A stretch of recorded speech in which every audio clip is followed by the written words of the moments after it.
Nossas saudações cordiais. Estamos aqui mais uma vez para essa preleção doutrinária virtual, com muito gosto. Nós hoje abordaremos o seguinte tema: Bem-aventurados os limpos, puros de coração, porque eles verão a Deus.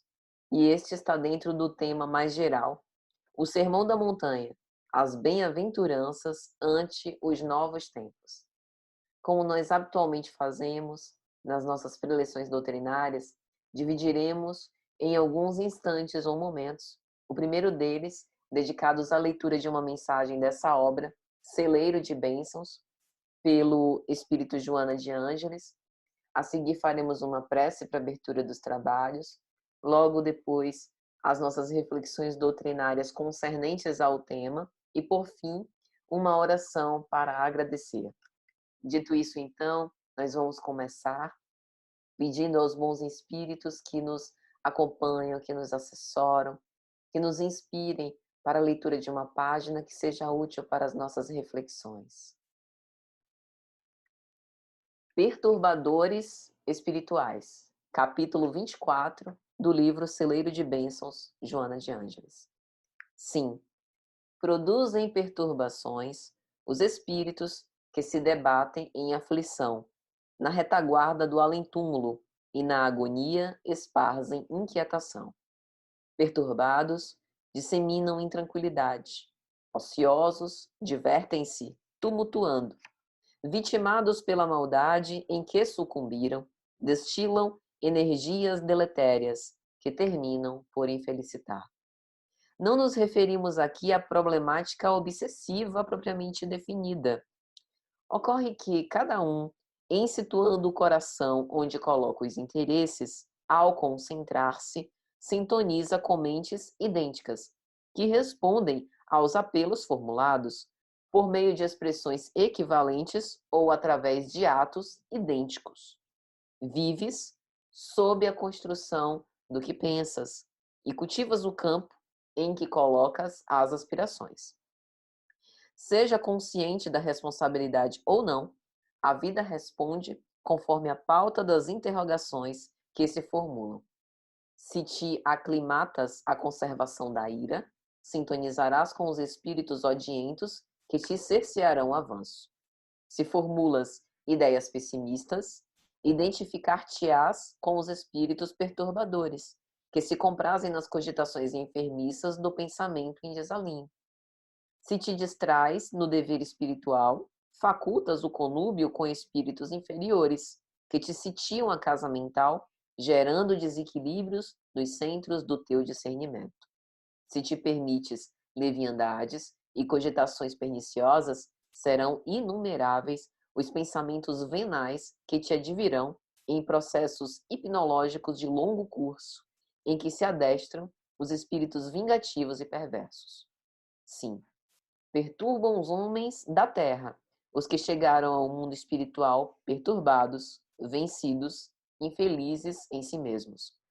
Antes que lobriguem a sintonia perfeita com a tua mente, levanta-te pela austeridade moral, disciplinando os pensamentos e as atitudes, a fim de librares acima das faixas densas e nefastas em que se situam os perturbados espirituais, nossos irmãos enfermos da retaguarda evolutiva, podendo então ajudá-los com segurança.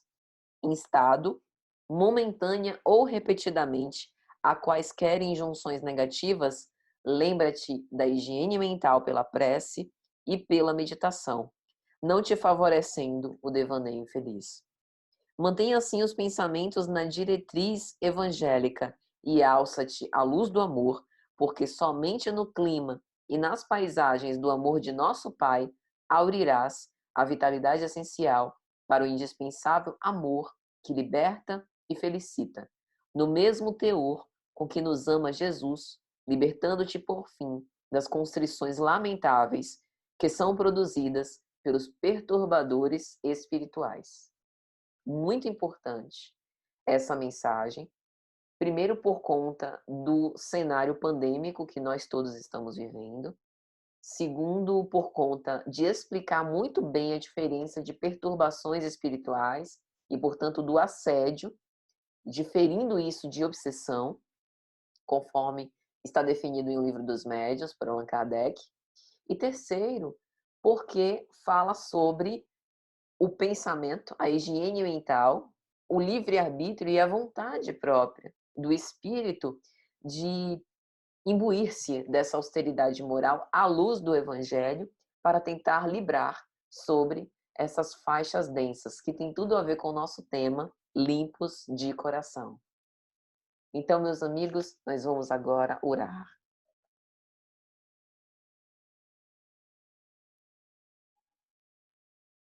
Senhor Jesus, nós te pedimos com humildade.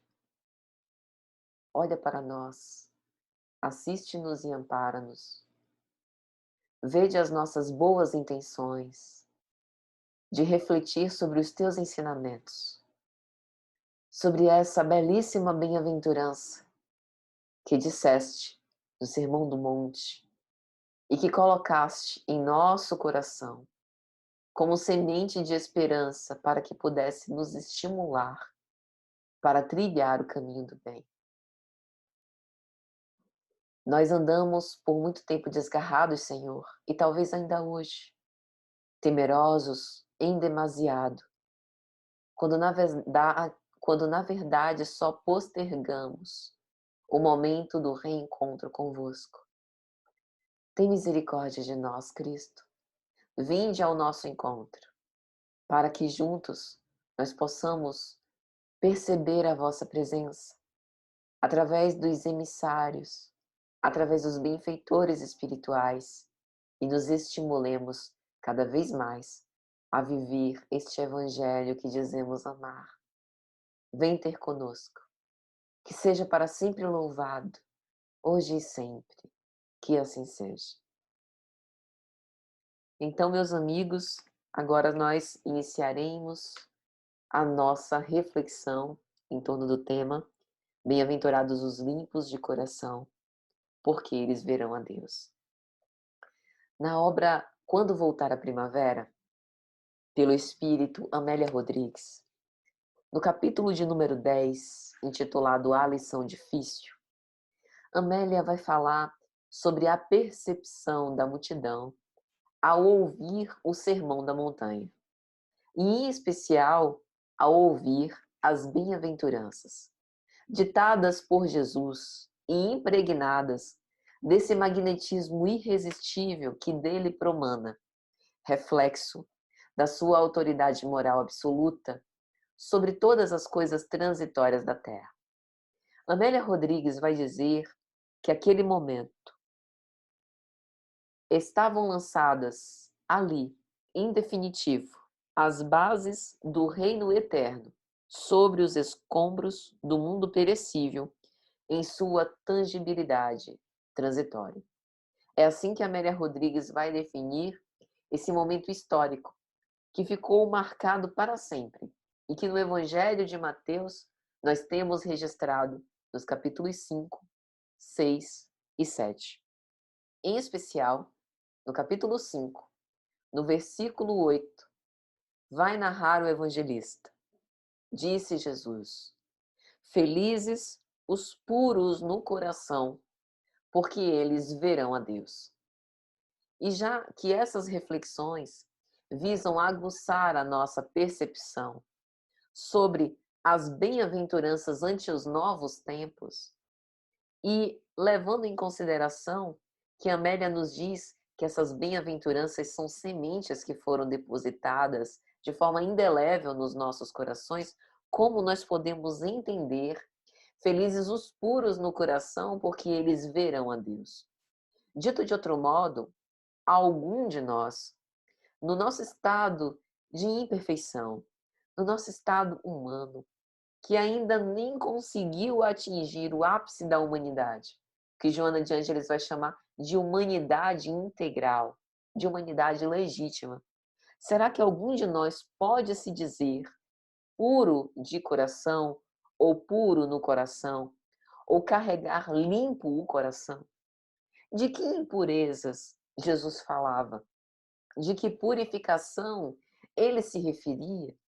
Se Em todos os discursos de Jesus, principalmente aqueles quando ele se referia com as multidões, Jesus não falava para corpos que iriam perecer, mas para espíritos imortais que todos nós somos.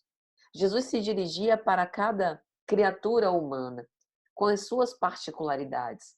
Ele que tem essa profunda argúcia psicológica, que é capaz de reconhecer em cada um de nós as nossas más tendências, os nossos espinhos na carne, as nossas necessidades de melhoria, o que e do que de fato nós sentimos falta e somos carentes. Se ele tem essa condição, porque bem-aventurado é o puro no coração. O que nos falta para atingir essa pureza? Ou dito de outro modo, do que nós precisaremos nos despojar para atingir essa purificação dos nossos sentimentos, simbolizados aqui na figura do coração. Muitos de nós acreditamos com sinceridade e nos vemos com realismo, principalmente nós espíritas. E aí, quando nós lemos, por exemplo, o capítulo do Evangelho destinado a refletir sobre os caracteres do homem de bem, às vezes a gente nem tem condição de terminar a leitura. Porque são tantos caracteres, e muitos deles ainda tão distantes da nossa realidade, que nós nos sentimos desencorajados e desestimulados. E nós ficamos imaginando o porquê disso. Porque, como espíritos imortais, nós temos muito tempo. Mas é lógico que nós também não temos tempo a perder.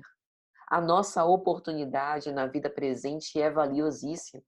Nós estamos sendo convocados pelo trabalhador divino para trabalhar também nessa vinha, nessa messe de amor, para que a gente possa fazer o máximo que a gente conseguir, respeitando as nossas resistências individuais, respeitando ainda a nossa inabilidade para viver com toda a pujança esses ensinos presentes no Evangelho, mas não deixando de perder nenhuma oportunidade de fazer o bem. Amar, mesmo que o nosso amor seja muito passional, seja um amor carregado de desejo de poder, seja um amor que pense primeiro nos próprios interesses, seja um amor que envolva um certo narcisismo de aparentar ao invés de ser, seja um amor que busque recompensa e que não seja tão incondicional, como aquele amor ágape que Paulo escreve na sua epístola aos Coríntios. Mas ainda assim, é necessário que nós nos mantenhamos com perseverança nesse ideal. Porque como é que nós vamos aprender a vivenciar o Evangelho se nós não estivermos imersos nesses laços fraternais, se nós não estivermos presentes num seio familiar, com pessoas que muitas vezes não nos suscitam amor, com as quais nós não temos afinidade, que têm uma série de trejeitos, de posturas, de convicções, de hábitos que nos repugnam, que a gente acha que não é correto. Como é que a gente aprende a conviver se a gente despreza essa oportunidade, se perante os primeiros desafios a gente desiste e prefere se deslindar desses laços para tentar outras coisas? A purificação no coração, ela então poderia ser comparada a uma espécie de filtragem. Os processos de filtração, eles são muito diferentes. Há processos de filtração mais eficazes do que outros. Por exemplo, se a gente pensar numa água turva e deixar ela decantando, com o tempo as impurezas vão sendo depositadas ao fundo e a água que fica mais à superfície é mais limpa. Aliás, esse é um método muito fácil que é utilizado, inclusive, para buscar água do poço. Quando a gente remexe no fundo do poço, onde as impurezas foram decantadas, a gente acaba turvando a água. Então, quando a gente vai pegar a água de um poço, de um riacho que não tem correnteza, a gente, com muito cuidado, pega o nosso amparo, né? O nosso aparador, seja uma vasilha, seja o que for, um vaso, e recolhe o que há na superfície. Mas é lógico que há outros métodos de purificação e de filtragem muito mais eficazes, um filtro de carvão ativado, um filtro de papel. Cada um desses mecanismos, ele se destina a aplicações muito próprias, muito peculiares, a depender do grau de potabilidade, por exemplo, da água que nós estamos desejando. Assim também ocorre com o espírito ao longo das suas reencarnações. Nós vamos renascendo num novo corpo com novas perspectivas, e a infância não deixa de ser uma filtragem em que nós temporariamente somos beneficiados pelo esquecimento do passado e temos a possibilidade de termos ali no contato com os nossos pais, do amparo paterno e materno, da criação, da cultura, da educação moral dos primeiros tempos, de termos impregnados no nosso espírito aquelas lições morais como se fossem arrimos para toda uma vida. E é lógico que isso nos serve para a purificação dos nossos sentimentos, embora não seja suficiente. É por isso que nós vemos pessoas bem criadas, pessoas que foram criadas com disciplina, com regra, com educação moral, que foram evangelizadas na infância, mas que, com o passar do tempo, à medida que se assenhoreiam da própria personalidade, do próprio livre-arbítrio, vão tomando decisões que se afastam daquela diretriz que lhe foi apresentada logo no início. Então, a purificação dos sentimentos, ela não depende apenas de uma educação moral. Ele é um recurso necessário, porém não suficiente. É necessário que o próprio espírito, à medida que tome conta da sua liberdade, queira escolher pelo melhor caminho.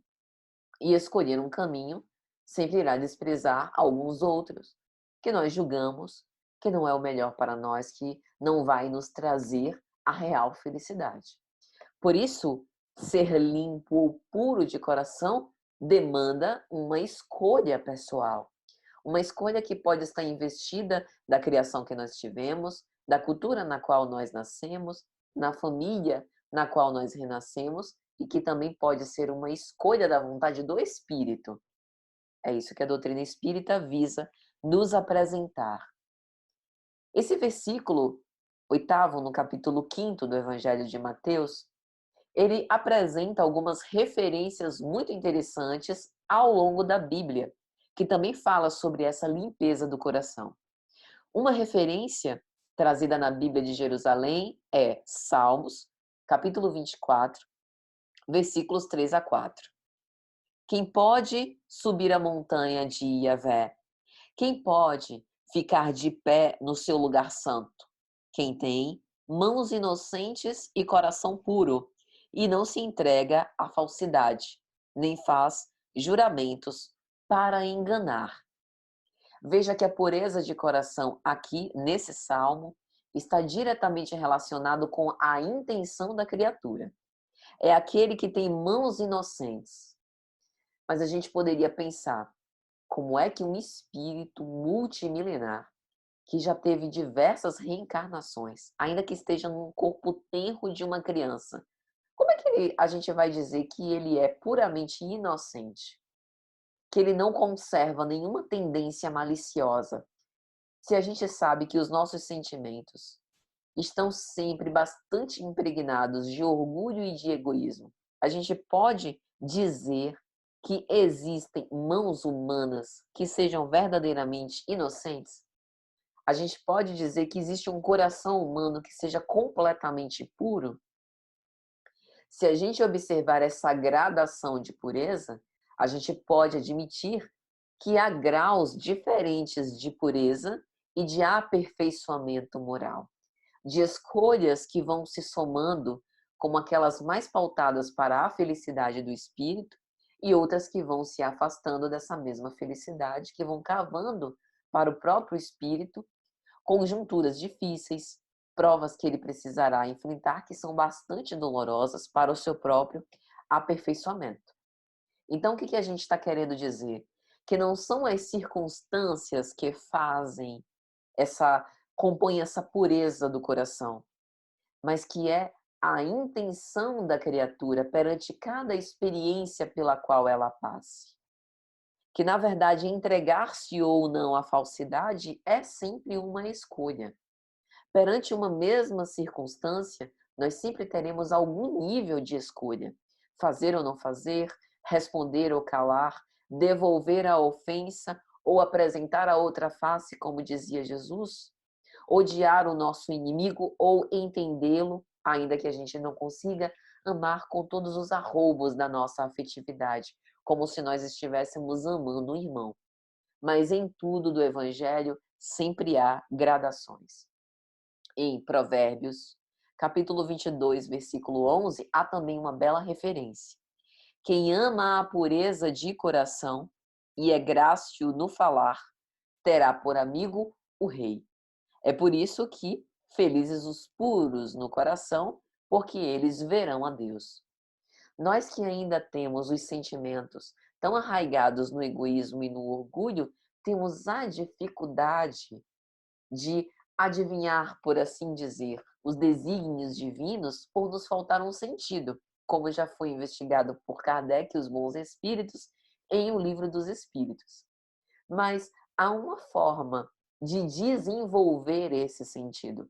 É como se esse fosse um sentido imanente na criatura humana, uma espécie de potência da alma, de potencialidade, que nós vamos investindo os nossos esforços e vamos nos imbuindo em boa vontade para desenvolver, como a gente desenvolve a capacidade de memória, como a gente desenvolve a inteligência, como a gente desenvolve a desinibição da oratória e para falar em público.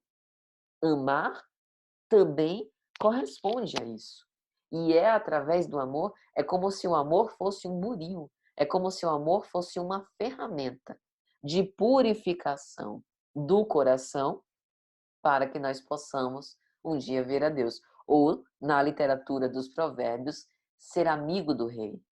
Amigo é aquele que participa das confidências. Amigo é aquele com quem nós contamos os nossos segredos, as nossas coisas mais íntimas. Então, não é algo que a gente conquista como externo, mas Deus está dentro de nós.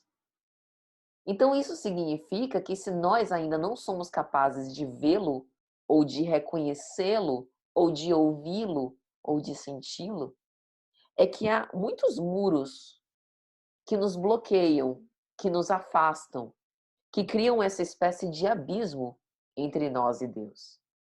E somos nós mesmos capazes de remover esses obstáculos para sentir Deus, para perceber-lhe a presença, para entrar em contato com Ele, para ouvi-lo e para vê-lo.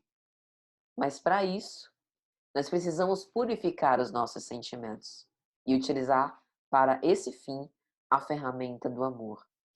Então, vê como a prática nas relações sociais, como os vínculos duradouros, como os laços de afeto são fundamentais para que a gente consiga limpar o nosso coração e, com isso, aurir os benefícios que há em ver a Deus. Ainda citando mais uma referência, livro de Êxodo, capítulo 33, versículos 18 a 23. Essa é a parte quando Moisés está sobre a montanha. Então, vai dizer assim: Moisés respondeu a Yahvé: rogo-te que me mostres a tua glória. Ele então replicou: farei passar diante de ti toda a minha beleza, e diante de ti pronunciarei o nome de Yahvé. Terei piedade de quem eu quiser ter piedade, e terei compaixão de quem eu quiser ter compaixão. E acrescentou: não poderás ver a minha face, porque o homem não pode me ver e continuar vivendo. E Yahvé disse ainda: eis aqui um lugar junto a mim, põe-te sobre a rocha. Quando passar a minha glória, colocar-te-ei na fenda da rocha e cobrir-te-ei com a palma da mão, até que eu tenha passado. Depois eu tirarei a palma da mão e me verás pelas costas, minha face, porém, não se pode ver. Veja que interessante esse texto. A gente já discutiu em palestras anteriores que o texto, principalmente do Velho Testamento, é cheio de símbolos. Se tomado ao pé da letra, que seria a mão de Yahvé, as costas de Yahvé, o rosto de Yahvé, né? Até quando a gente fala, bem-aventurados os puros de coração, porque eles verão a Deus. O que de Deus que eles vão ver, né? A forma de Deus, qual é a forma de Deus? Deus tem forma? Se Deus tivesse forma, não seria limitá-lo? E Deus é ilimitado? Deus é. O que é exatamente que o puro de coração vê, né? O que é ver a Deus? É ver o quê? É ver quem? E aí a gente começa a uma divagação que não tem fim. Mas a linguagem do Antigo Testamento nos dá alguns sinais que são corroborados pelo Novo Testamento, porque como Jesus mesmo disse, ele não veio destruir a lei, mas dar de cumprimento, e começa na seguinte frase: não poderás ver a minha face, porque o homem não pode ver-me e continuar vivendo. O que significa isso? O que significa isso? O homem não pode ver a Deus e continuar vivendo. Mas ver a Deus não seria a glória máxima? Nesse momento, a partir desse momento, não haveria, né, a bem-aventurança absoluta, né? Não seria aquilo, dito de outro modo, a que a criatura mais aspiraria? Ver o seu Criador? Reconhecer-se junto ao Pai? Como é que, uma vez vendo, não continuaria vivendo? Uma interpretação, talvez. Os processos humanos sejam responsáveis pela purificação do coração.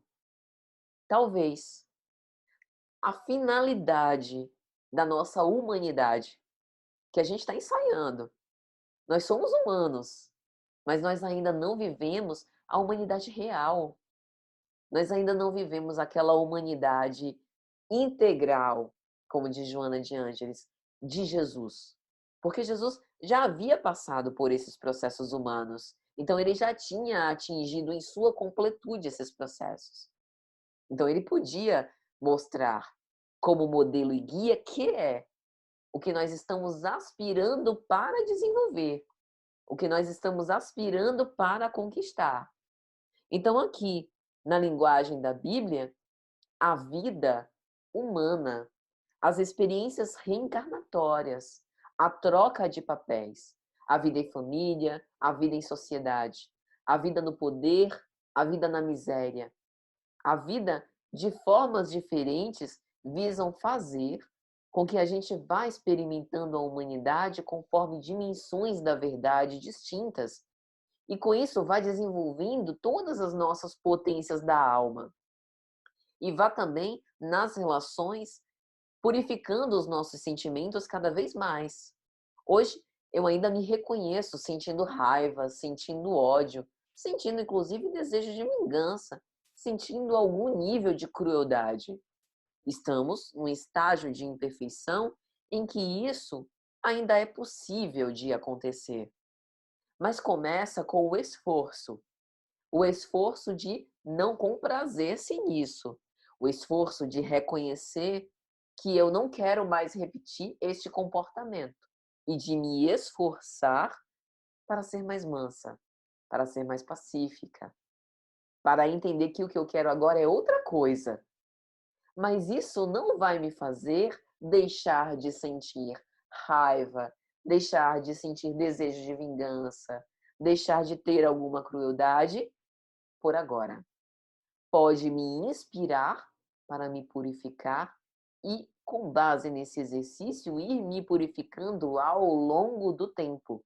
E aqui eu estou falando não é só do tempo dessa existência como Patrícia, é ao longo das próximas reencarnações necessárias para essa purificação.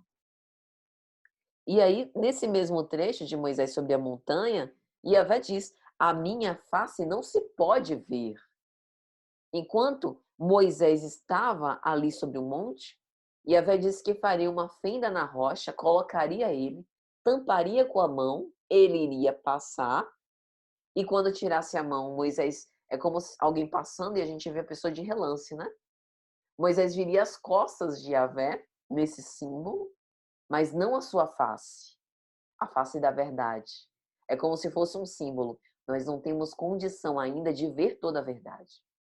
Nós não suportaríamos toda a verdade. Então a gente está vendo por dimensões, aspectos, pontos de vista ainda muito particulares e muito parciais, que é o que a gente consegue suportar. É como se, por exemplo, antes de reencarnar, no nosso planejamento a gente pedisse: faz o levantamento de tudo que eu preciso para me aperfeiçoar como espírito, para ser pura. Faz para mim esse levantamento. Coloca tudo nessa reencarnação. Não, você não suportaria. Não dá para fazer assim. Tem que ser a prestação. Porque a prestação já está dando trabalho. Imagina se for tudo de uma vez só. Então, falando de uma forma jocosa, mas para dizer justamente isso. A pureza do coração é um símbolo de simplicidade e de humildade. Começa com a primeira aventurança. Bem-aventurados os pobres pelo espírito, porque é deles o reino dos céus. Tudo nas bem-aventuranças é mesmo uma gradação, até chegar nessa grande bem-aventurança dos puros no coração. A pureza, ela visa excluir todo sentimento de orgulho e egoísmo. É essa reflexão que a gente tem no capítulo 8º de O Evangelho segundo o Espiritismo, dedicado especialmente a essa bem-aventurança. Então, enquanto houver algum laivo de egoísmo e orgulho nos nossos sentimentos, nós ainda não seremos puros de coração. Ou seja, é tarefa para uma humanidade inteira, ao longo aí de várias reencarnações. Há uma gradação da pureza, como nós dissemos, que pode ser comparável a uma filtragem. Há vários processos de filtragem, vários níveis, ou uma lavagem. Sabe a roupa suja? Tem roupas que estão tão encardidas, tão cheias de impurezas, que a gente lava uma vez, ela ainda está suja. Aí a gente enxágua, lava de novo, ela ainda tem algumas nódoas. E tem nódoas que são difíceis de sair, que a gente precisa colocar o alvejante, deixar de molho. Vê como a gente também pode apropriar-se desses termos, dessas expressões para a vida de espírito? Deixar de molho. Deixar trabalhando, deixar estudando, para depois voltar à carne.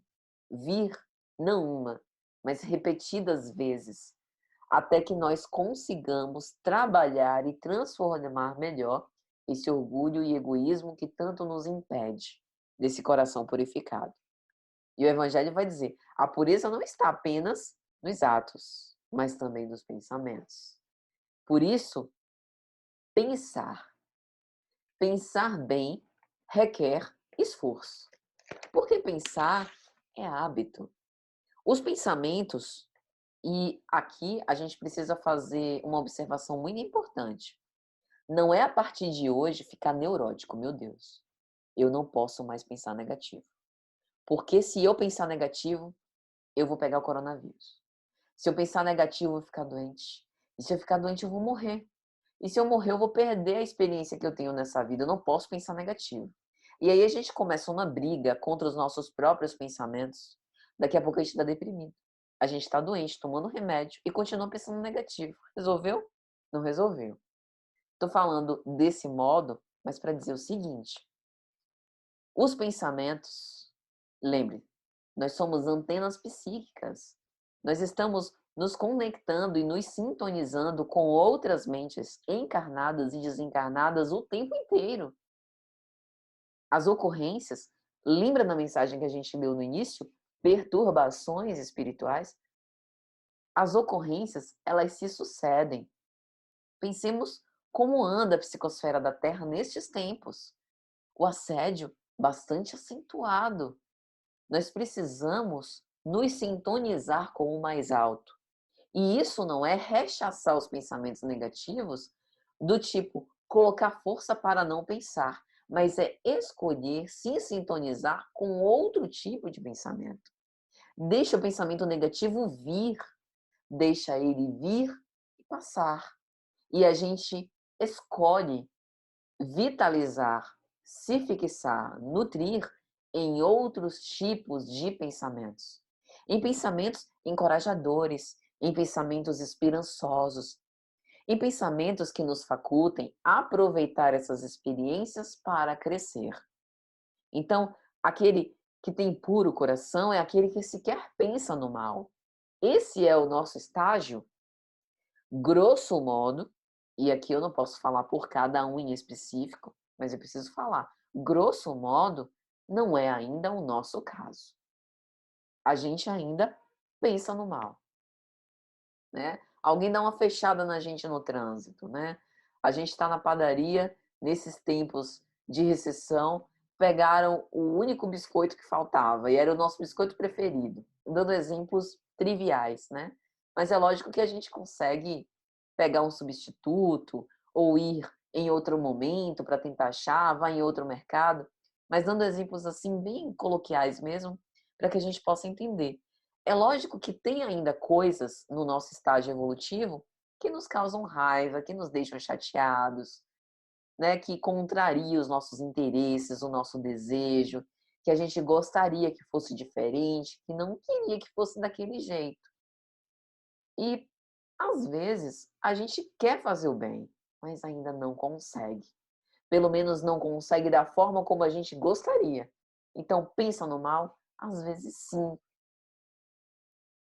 mas não é o discurso de: "Ah, tudo bem pensar no mal, porque faz parte do estágio de humanidade que nós estamos vivendo, né, do nosso estágio de imperfeição". Não, não tá tudo bem. A gente precisa bancar isso, se responsabilizar por isso. Tô pensando mal e não deveria. Que fazer? Culpa? Não, não vai resolver a culpa. A culpa é só um lembrete, lembra?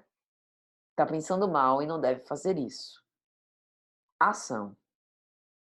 Pensou no mal, fez um autoconfesso.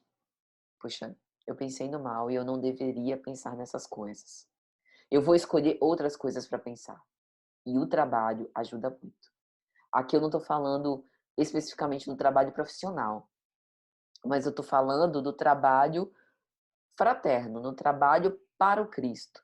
O que é o trabalho para o Cristo?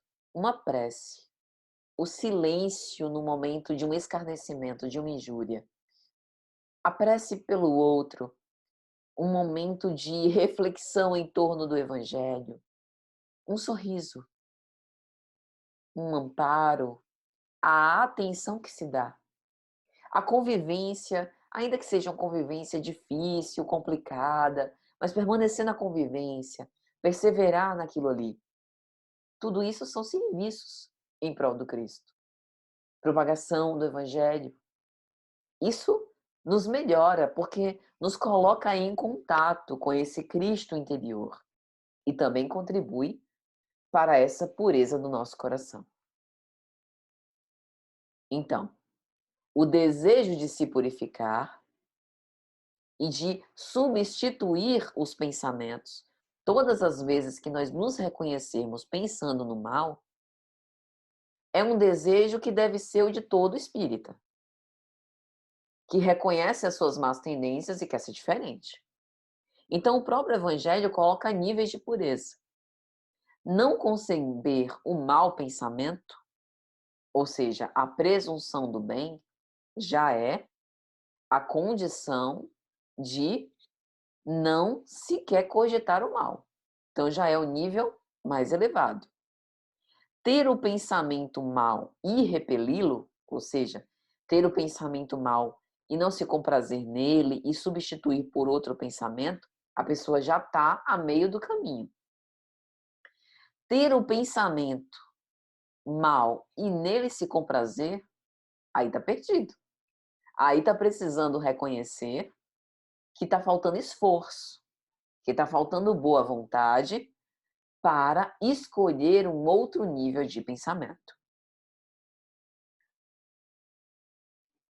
Nesse mesmo capítulo, 8º do Evangelho, tem uma mensagem de Vianney Curadars, em que ele vai dizer o seguinte: nas vossas aflições, voltai sempre os olhos para o céu e dizei do fundo do vosso coração: meu Pai, curai-me, mas fazei com que a minha carne seja castigada, se necessário, para que a minha alma se eleve para vós com a brancura que possuía quando a criastes.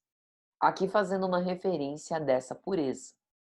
Muitas vezes a enfermidade, os desastres coletivos, os flagelos destruidores pelos quais a gente passa, e também as pequenas tragédias familiares, os infortúnios ocultos que nós padecemos e que nos chegam, eles são importantes para colaborar para essa pureza, para que o nosso espírito se apresente no reino com a inocência, aqui utilizando esse símbolo da brancura, da pureza, ou seja, despojados de todo o orgulho e egoísmo que, com base nas nossas más escolhas, nós fomos colecionando ao longo dos tempos. E aí, minha gente, já caminhando para o final, eu não posso deixar de trazer aqui as reflexões preciosas de Humberto Roden, que ele coloca na sua obra Sabedoria das Parábolas. Roden vai dizer: pureza na linguagem do Evangelho é sempre desapego de tudo que não seja compatível com o mundo de espírito. Ou seja, desapego é uma palavra que é muito utilizada na nossa sociedade e que é o sonho de todo mundo. Todo mundo quer ser desapegado, né? Não quer se apegar com nada, quer ser desprovido, né? Aí a gente tem a ideia que desapego por exemplo, se eu tenho uma bolsa cara, né, uma bolsa assim que eu gosto muito, e eu tiver condição de me desfazer dessa bolsa para dar a alguém, nossa, eu sou muito desapegada. Bem se vê que o desapego, né, que Roden está falando aqui, é diferente. Muitas vezes a gente tem até facilidade de se desapegar de uma coisa material, de um carro, de uma roupa, de uma bolsa. Quem que está usando bolsa? Quem que está se preocupando com bolsa, com sapato de marca, com roupa cara? Nesses tempos, a nossa a nossa escolha, né, de prioridades, ela mudou. Então, o que nós estamos querendo dizer é justamente isso. O desapego ele é mais profundo. É um desapego de uma opinião, é o desapego, às vezes, de um sonho. Porque às vezes a gente tem um projeto de vida e um desejo, que é um desejo nosso, e a vida contraria esse desejo. Por alguma razão, a gente não consegue realizar. Ou a realização dele é bastante postergada, porque é importante que a gente aprenda outras coisas antes, que para nós são mais prioritárias do que o desejo atendido. Desapegar-se também é isso. É aceitar que Deus faça a sua parte, porque Ele é o nosso Pai, é o nosso Criador, é toda sabedoria, toda bondade e Ele nos ama. E aí Roden vai dizer mais. A pureza do coração produz uma espécie de clarividência, digamos, uma teovidência, a vidência de Deus, né? E aí ele cita os solilóquios de Santo Agostinho, que Santo Agostinho conversava com Deus.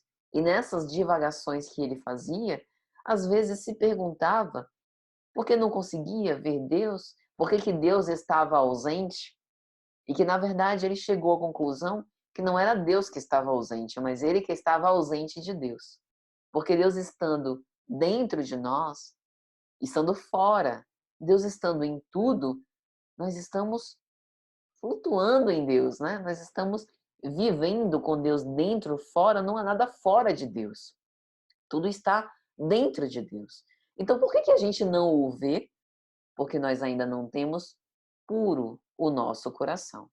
Nós ainda não temos limpos os nossos sentimentos. Nós ainda estamos com os olhos fechados, sem conseguir vê-lo. Então, essa pureza no coração permite a vidência de Deus. E a gente só consegue vê-lo quando todo esse véu que nos impede a visão, esse véu das nossas atitudes egocêntricas, individualistas, for sendo retirado.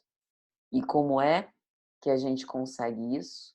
Nos colocando na convivência, vencendo cada uma das provas difíceis a que nós fomos convocados, com resignação e coragem. Huberto Roden vai dizer ainda: os puros de coração verão a Deus, porque a pureza interior é uma transparência espiritual. Quando nós tivermos essas trevas internas iluminadas, a gente vai conseguir reconhecer que Deus esteve o tempo todo lá dentro, mas que nós calamos a voz de Deus, que nós não conseguimos vê-lo por uma cegueira nossa, mas ele sempre esteve ao nosso lado, como Cristo, que jamais se apartou das criaturas, mas somos nós que temos dificuldade para perceber-lhe a presença amorosa no nosso dia a dia. Mesmo durante uma pandemia, que agora para nós tem causado tanto pânico e dor, mesmo entre os espíritas, sim, angústia entre os espíritas, sim. Nós somos humanos, meus amigos. Nós somos humanos. É lógico que a gente sente medo, que a gente teme. Mas o que prevalece não deve ser o desespero, deve ser a esperança. Porque a gente está vivendo. A nossa prova sempre é a prova mais difícil que a nossa. É a que a gente vive. É a que a gente ainda tem dificuldade para poder superar. Então, a gente precisa também se olhar com carinho, se olhar com caridade, com compaixão. Tá difícil? Tá. Tá difícil para todo mundo. A gente sabe quando isso vai acabar? Não sabe. E a gente não deve exatamente torcer, ai, não vejo a hora para o dia quando eu puder voltar para minha rotina normal. Que rotina normal? A ideia é transformação. É acabar com a rotina normal. É repensar o que a gente fez. É repensar o que a gente faz. Por isso, revisitar o Sermão da Montanha ante os novos tempos. Ver com novos olhos a perspectiva de como esse cenário calamitoso pode nos abrir os olhos e pode ser utilizado para que a gente possa purificar o nosso coração, melhorar os nossos sentimentos, com mais amor, com mais fraternidade, com mais boa vontade, dando a nossa parte, sem as oferendas como os nossos antecessores faziam, dos animais, das flores, das frutas, ofertando agora o nosso coração, mas não de qualquer modo. Sabe quando a gente vai dar um presente? Sabe que a gente prepara aquele presente? Mesmo que a gente compre. A gente quer que o presente esteja bem limpo, polido, se for o caso, que seja numa embalagem bonita, que seja algo que a pessoa a quem nós vamos presentear goste de verdade. E aí a gente embala com carinho, às vezes até escreve uma mensagem, né, para que seja acompanhada de afeto. Se a gente faz isso com um presente, que é um objeto que a gente dá a alguém, por que a gente não pode fazer isso com a nossa vida?